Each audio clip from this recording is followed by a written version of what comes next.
Hello, good morning student. Welcome to the Sun Public School online classes.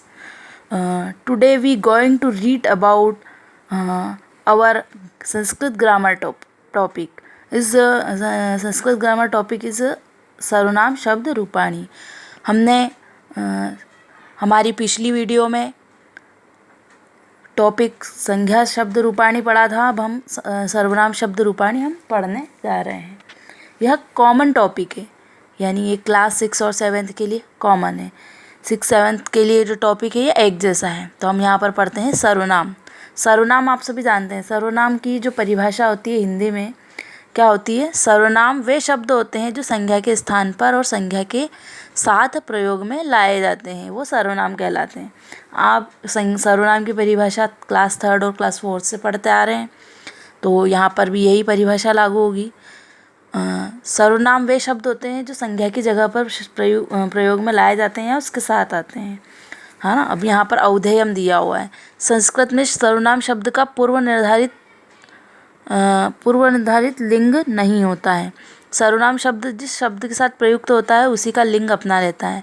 अतः सर्वनाम शब्दों के 3 लिंगों में रूप चलते हैं. देखो, सर्वनाम संज्ञा में भी 3 में चलते हैं, सर्वनाम में भी 3 में चलते हैं. अब कौन कौन से हैं वो? तो संज्ञा, सर्वनाम और लिंग. तो यहाँ पर आपको बताया है कि कौन सी संज्ञा की जगह कौन सा सर्वनाम यूज़ होगा. जैसे आप हिंदी और इंग्लिश में जानते हैं, तो अगर लड़का है तो उसके लिए हम ही यूज़ करेंगे, लड़की है तो शी यूज़ करेंगे, है ना. इस तरह से यहाँ पर जैसे विवाह क्या है, लड़की है, तो हम इसकी जगह सा लिखेंगे. सा यानी वह स्त्री. और वह लिंग कौन सा हुआ? स्त्रीलिंग हुआ. अब अरविंद है, लड़का है, तो यहाँ पर हम पुरुष है, तो यहाँ पर सह आएगा जो कि क्या है? पुल्लिंग है. फल की जगह यहाँ पर हम तत् सर्वनाम आएगा, तो नपुंसकलिंग. लिंग कौन सा हुआ? नपुंसकलिंग. वृक्ष है, तो वृक्ष भी नपुंसकलिंग में है और इसकी जगह पर हम एषः यूज़ करेंगे. इसका मतलब होता है यह. वाटिका, यह है तो नपुंसकलिंग लेकिन है यह स्त्रीलिंग, है ना, तो यहाँ आएगा एषा. फलम क्या है? नपुंसकलिंग है, तो आएगा एतत्. तो हम आगे बढ़ते हैं. शब्द रूप सर्वनाम कौन कौन से रूप होते हैं? तत् होता है, एतत् होता है, किम होता है. यह सर्वनाम है और इनके रूप नीचे दिए गए हैं. तत् यानी कि पुल्लिंग, यहाँ पर इसके रूप दिए हुए हैं. तो यहाँ पर कारक दिए हुए हैं, विभक्ति दी हुई है, और एक वचन, द्विवचन और बहुवचन दिया हुआ है. तो तत् का बनेगा सह. देखो, अपन ने देखा ना, तत् का सह से बनता है, तो बनाएंगे सह तो ते, तम तो तान,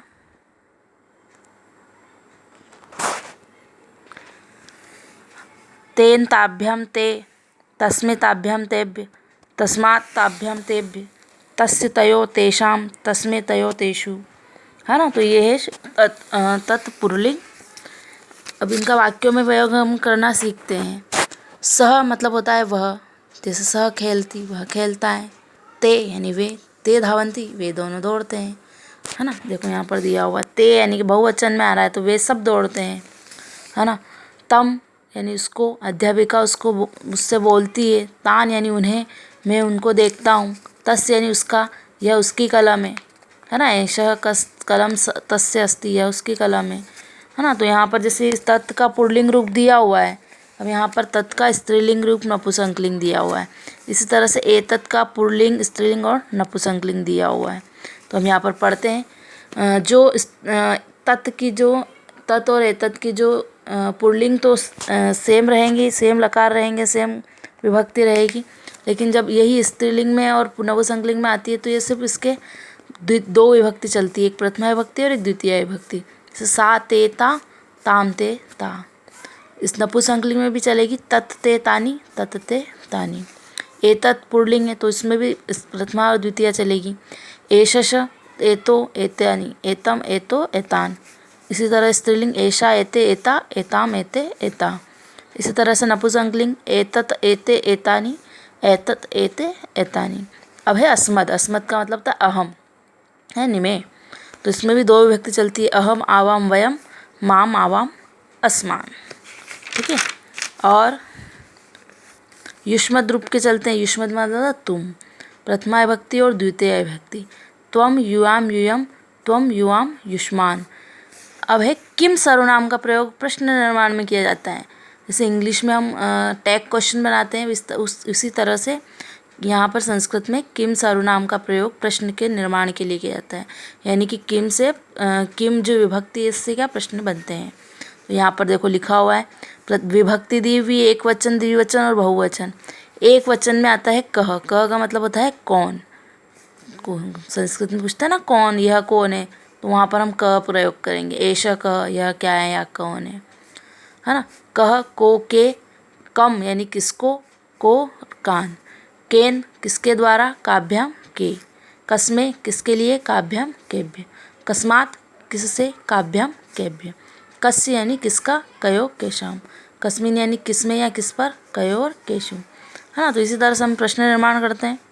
बालक गच्छति, प्रथमा विभक्ति का कर रहे हैं हम, बालक गच्छति, तो बालक की जगह कह गच्छति आ जाएगा। फिर द्वितीया में जनक पुत्र वदति, है ना, किसको बोल रहा है, जनक कम वदति। बालक कमलेन लिखती, बालक केन लिखति। अम्बाय पुत्राय पुस्तकम आनयति, अम्बे कस्मे आनयति। मोहित अध्यापकात् पठति, मोहित कस्मात् पठति। देखो आ रहा है ना कस्मात् पंचमी विभक्ति का। एषः राहुलस्य विद्यालय, एषः कस्य विद्यालय। बालक सरोवर तरन्ति, बालक कस्मिन् तरन्ति। तो इस तरह से तो किम का भी स्त्रीलिंग पुल्लिंग चलता है, लेकिन वह सिर्फ प्रथमा द्वितीया में ही चलता है। जैसे का के का, काम के का, और नपुंसकलिंग में चलता है किम के कानी और किम के कानी। तो ये हमारा सर्वनाम शब्द रूपाणी है। आई होप कि आपको सर्वनाम शब्द रूपाणी अच्छी तरह से समझ में आ गया होगा। Thank you.